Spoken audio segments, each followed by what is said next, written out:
ಖರ್ಚು ಬಂದು ನಮಗೆ 120ರಿಂದ 130 ರೂಪಾಯಿ ಖರ್ಚು ಬೀಳುತ್ತೆ. ಇನ್ನು 170 ರೂಪಾಯಿ ಖಂಡಿತ ಲಾಭ ಸಿಗುತ್ತೆ. ಅದ್ರಲ್ಲಿ ಒಂದು 20 ರೂಪಾಯಿ ಬಿಟ್ಟರು ಅಂತೂ 150 ಅಂತೂ ನಮಗೆ ಖಂಡಿತ ಸಿಗುತ್ತೆ ಕೆಜಿ ಮೇಲೆ. ಹೆಂಗ್ ಬರುತ್ತೆ ಏನು ಖಂಡಿತ ಇದೆ, ಲಾಭ ಇದೆ, ನಂಬಿ ಮಾಡ್ಬೋದು. ನೀವು ತಗೊಳ್ಳೋ ಲಾಭಕ್ಕೆ ಹಾಕೋ ಬಂಡವಾಳಕ್ಕೆ ಯಾವುದೇ ರೀತಿ ಮೋಸ ಆಗಲ್ಲ. ಅದರಲ್ಲಿ ಇನ್ನೊಂದೇನು ಅಂತಂದ್ರೆ 2 ತರ ಉಪಯೋಗಿಸ್ಕೊಳ್ಳಿ ಇದನ್ನ. 40ಕ್ಕೆ 120ರಲ್ಲಿ 400 ಕೆಜಿ ಪ್ರತಿದಿನ ಬೆಳೆಯುತ್ತೆ. ಆ ಅಜೋಲನ ತೆಗೆದು ಅದಕ್ಕೆ ಹಾಕಿದ್ರೆ ನಮಗೆ 400 ಅಂತಂದ್ರೆ ತಿಂಗಳಿಗೆ ಎಷ್ಟಾಗುತ್ತೆ? 12,000 ಕೆಜಿ ಆಗುತ್ತೆ. ಮೀನ್ ನಿಂತ್ಕೊಂಡ್ರು ಅಲ್ಲಿ ನಮಗೆ 4 ಲಕ್ಷ ಲಾಭ ಬರುತ್ತೆ. ನಮಗೆ ಆದಾಯ ಇಲ್ಲಿ ಏನು ಕಡಿಮೆ ಆದ್ರೂ ಅಲ್ಲಿ ನಮಗೆ ಆದಾಯ ಸಿಗತ್ತೆ.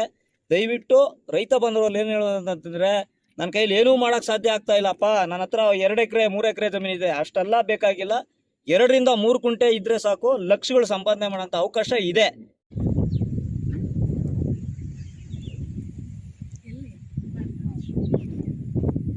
ನೋಡಿ ಗಾಳಿ ಹೇಗೆ ಬೀಸ್ತಾ ಇದೆ ಅಂದರೆ, ಆಹಾ ಇಲ್ಲ ಇದ್ಬಿಡೋಣ ಅನ್ನಿಸ್ತಿದೆ. ನಾನೀಗ ಎಲ್ಲಿಗೆ ಬಂದಿದ್ದೀನಿ ಅಂದರೆ, ಚಿನ್ನದ ನಾಡು ಚಿನ್ನದ ಗಡಿ KGF ಬಂದಿದ್ದೀನಿ. KGF ಅಂದ್ರೇ ನೆನಪಾಗೋದು ಎಷ್ಟು ಯಾವ ಥರ ಇಲ್ಲಿ ಚಿನ್ನ ಸಿಗ್ತಾಯಿತ್ತು, ಹೆಂಗಿತ್ತು, ಯಾವ ಥರ ಇತ್ತು, ಅದನ್ನು ಇಲ್ಲಿ ನೋಡೋಕ್ಕೆ ತುಂಬ ಖುಷಿ ಆಗ್ತಿದೆ.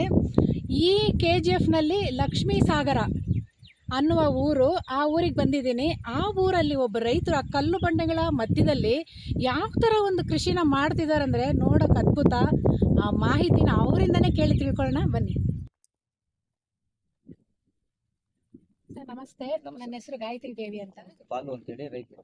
ಹಾಂ ಸರ್ ನಮಸ್ತೆ, ನನ್ನ ಹೆಸರು ಬಾಲು ಅಂತೇಳಿ, ಲಕ್ಷ್ಮೀಸಾಗರ ಗ್ರಾಮದ ರೈತ. ಈ ರೈತರು ಬೇರೆ ಕೃಷಿ ಮಾಡೋದ್ರಲ್ಲಿ ತುಂಬಾನೇ ಕೈ ಸುಟ್ಕೊಂಡು ಏನಪ್ಪ ಮಾಡೋದು ಅಂತ ತುಂಬಾ ಬಾಧೆಯಲ್ಲಿರೋ ಸಮಯದಲ್ಲಿ ನನಗೊಂದು ಆಲೋಚನೆ ಬಂತು.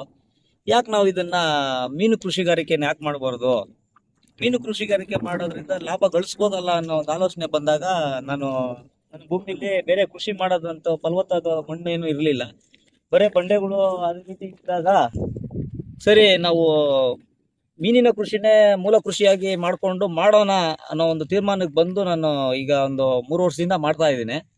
ಮಾಡೋದ್ರಲ್ಲಿ ಒಳ್ಳೆ ಏನಂತಂದ್ರೆ, ಪ್ರತಿಯೊಬ್ಬರು ರೈತರಲ್ಲೂ ಬರೋದೇನು ಅಂತಂದ್ರೆ, ಮೀನು ಕೃಷಿ ಅಂತಂದ್ರೆ ಹೆಂಗೆ ತಗೊಳ್ಳೋದು, ಹೆಂಗೆ ಮರಿ ಏನೋ ಕೊಟ್ಬಿಡ್ತಾರೆ ಮತ್ತೆ ಹೆಂಗೆ ತಗೋತಾರೆ ಅನ್ನೋ ಒಂದು ಇದಿರತ್ತೆ. ನಮ್ಮಲ್ಲಿ ಆ ಥರ ಏನು ಇದಿಲ್ಲ.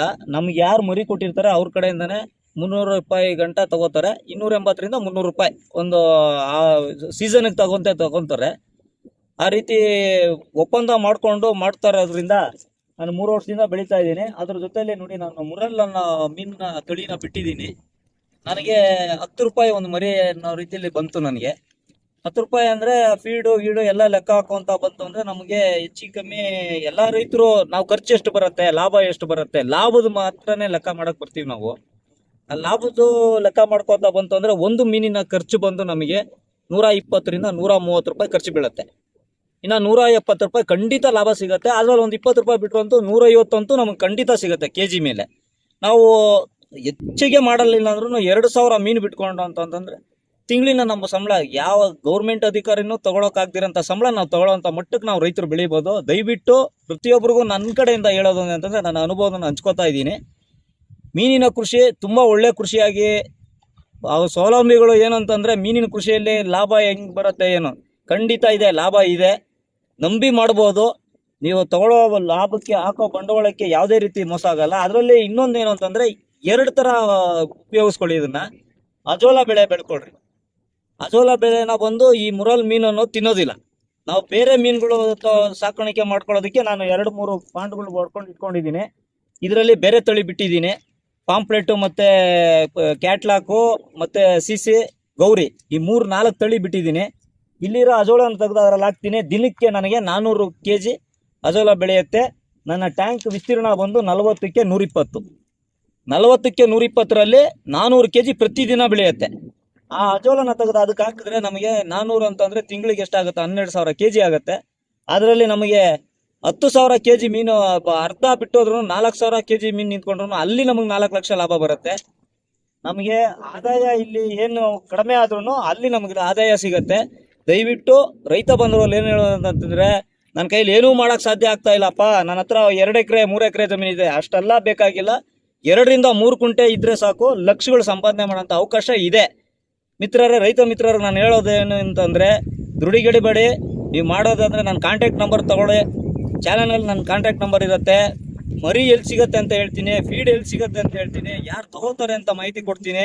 ಸಂಪೂರ್ಣವಾಗಿ ನಂಬಿ ಈ ವ್ಯವಸಾಯ ಮಾಡೋದ್ರಿಂದ, ಮೀನುಗಾರಿಕೆ ಮಾಡೋದ್ರಿಂದ ತುಂಬ ಲಾಭ ಇದೆ, ಧಾರಾಳವಾಗಿ ಮಾಡ್ಬೋದು.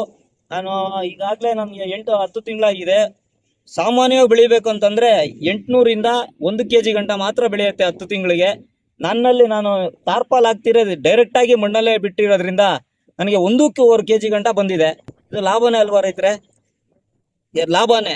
ನಮಗೆ 600 ಗ್ರಾಮ್ ಬರುತ್ತೆ ಅಂತಂದರೆ ಅರ್ಧದಷ್ಟು ಒಂದು 100 ರೂಪಾಯಿ ನಮ್ಗೆ ಎಕ್ಸ್ಟ್ರಾ ಸಿಗುತ್ತೆ ಒಂದು ಮೀನಿನ ಮೇಲೆ. ದಯವಿಟ್ಟು ಎಲ್ರಿಗೂ ನಾನು ಹೇಳೋದೇನಂತಂದರೆ ಟಾರ್ಪಾಲ್ ಹಾಕಿ ಮಾಡೋದ್ರಿಂದ ಕೆಮಿಕಲೈಸ್ ಆಗುತ್ತೆ, ಬೇಡ. ಪ್ರಕೃತಿ ದಟ್ಟವಾಗಿ ನಾವು ಮಾಡಿಕೊಂಡು ಡೈರೆಕ್ಟಾಗಿ ಮಣ್ಣಲ್ಲಿ ಬಿಡೋದ್ರಿಂದ ಇನ್ನೊಂದು ಹೆಚ್ಚಿನ ಇದು ಏನು ಅಂತಂದರೆ ಮೀನು ಬ್ರೀಡ್ ಮಾಡುತ್ತೆ, ಬ್ರೀಡಿಂಗ್ ಆಗುತ್ತೆ. ನನಗೆ ಹೆಚ್ಚು ಕಮ್ಮಿ ಇವಾಗ 15ರಿಂದ 20 ಸಾವಿರ ಮರಿ ಉತ್ಪತ್ತಿ ಆಗಿದೆ. ಇದು ನಮ್ಗೆ ಲಾಭನೇ ಅಲ್ವಾ ರೈತರೆ? ನಂಬಿ ಮಾಡಿ ಪ್ರಕೃತಿ ಡೈರೆಕ್ಟಾಗಿ ಬನ್ನಿ. ಅನುಮಾನ ಇರೋರಿಗೆ ಡೈರೆಕ್ಟಾಗಿ ನಾನು ತೋರಿಸ್ತೀನಿ ಯಾವ ರೀತಿ ಮಾಡಿದ್ದೀನಿ, ಫಾಂಡ್ಗಳು ಯಾವ ಥರ ಮಾಡಿದ್ದೀನಿ, ಇಲ್ಲಿ ಯಾವ ಥರ ವ್ಯವಸಾಯ ಮಾಡ್ತಾ ಇದ್ದೀನಿ, ಅಜೋಲ ಹೆಂಗ್ ಬೆಳೀತಾ ಇದೆ, ನಾನು ಏನು ಲಿಫ್ಟಿಂಗ್ ಮಾಡ್ತೀನಿ, ಪ್ರತಿಯೊಂದು ನಾನು ಏನು ಫೀಡ್ ಹಾಕ್ತಾ ಇದ್ದೀನಿ, ಎಲ್ಲ ಮಾಹಿತಿನೂ ನೀವು ಖುದ್ದಾಗಿ ಬಂದು ತೊಗೊಂಡೋಗ್ಬೋದು. ಯಾವುದೋ ಚಾನಲ್ ಅಭಿವೃದ್ಧಿ ಮಾಡೋಕ್ಕೋಸ್ಕರ ಆಗಲಿ, ಇಲ್ಲ ಬೇರೆಯವರಿಗೆ ಮೋಸ ಮಾಡಿ ಬೇರೆ ದಾರಿ ಎಳೆಯೋಂಥ ಉದ್ದೇಶ ನಮ್ಮಲ್ಲಿ ಇಲ್ಲ. ನೀವು 24 ಗಂಟೆ ನನ್ನ ನಂಬರ್ಗೆ ಫೋನ್ ಮಾಡ್ಬೋದು. ನೀವು ಬೇಕಾದರೆ ಬಂದು ನೇರವಾಗಿ ಭೇಟಿ ಮಾಡ್ಬೋದು. ನಾನು ಒಟ್ಟು 7 ಫಾಂಡ್ ಹೊಡೆದಿಟ್ಟಿದ್ದೀನಿ. 7ರಲ್ಲೂ 1ರಲ್ಲಿ ಮಾತ್ರ ಮುರಲ್ಲಿ ಬಿಟ್ಕೊಂಡಿದ್ದೀನಿ, ಅಜೋಲಾ ಸಾಕೊಂಡಿದ್ದೀನಿ. ಆ 6 ಫಾಂಡ್ಗೂ ಈ ಅಜೋಲಾ ತಗೊಂಡೋಗಿ 400 kg ಒಂದು ದಿನಕ್ಕೆ ಬೆಳೀತಾ ಇದೆ ರೈತರೆ. ಖಂಡಿತ ನೀವು ನಂಬಿ ಮಾಡಿ, ಒಳ್ಳೆ ಒಂದು ಉತ್ತಮವಾದ ಬೆಳವಣಿಗೆ ಆಗುತ್ತೆ. ನೀವು 4 ಜನಕ್ಕೆ ಮಾರ್ಗದರ್ಶಿಗಳು ಆಗ್ತೀರಾ. ಕೇಳಿದ್ರಲ್ವಾ ಸ್ನೇಹಿತರೆ, ಇವರು ಬಂದು KGF ನ ಲಕ್ಷ್ಮೀ ಸಾಗರದಲ್ಲಿ ಈ ಭೂಮಿ ನೋಡಿದ್ರೆ ಕಲ್ಲು ಮಣ್ಣು ಬಂಡೆ ಅನ್ಸ್ಬೋದು. ಆ ಒಂದು ಜಾಗದಲ್ಲೇನೆ ಇವ್ರು 1000 ಎಕರೆ ಏನೂ ಬೇಕಾಗಿಲ್ಲ, ಕೇವಲ 2-3 ಕುಂಟೆ ಇದ್ರೆ ಸಾಕು, ಲಕ್ಷಾಂತರ ರೂಪಾಯಿ ದುಡಿಬಹುದು ಒಂದು ಮೀನಿನ ಕೃಷಿಯನ್ನು ಮಾಡೋದ್ರಿಂದ ಅಂತ ಹೇಳಿದ್ರು. ನಿಮ್ಮಲ್ಲಿ ನಾನು ಎಷ್ಟೋ ಕಡೆ ಇಂಟರ್ವ್ಯೂಗೆ ಹೋಗಿದ್ದೀನಿ, ಎಷ್ಟೋ ಭೂಮಿಗಳು ಹಂಗೆ ಬಿದ್ದಿದೆ. ಯಾಕೆ ಈ ತರ ಒಂದು ನೀವು ಮೀನಿನ ಒಂದು ಬೆಳೆನ ಅದನ್ನ ಬೆಳೆಸಿ ಯಾಕೆ ಲಕ್ಷಾಂತರ ರೂಪಾಯಿ ಲಾಭನ ನೀವು ನೋಡ್ಬಾರ್ದು? ತುಂಬಾ ಚೆನ್ನಾಗಿ ನನ್ನ ಕಡೆಯಿಂದ, ರೈತರ ಕಡೆಯಿಂದ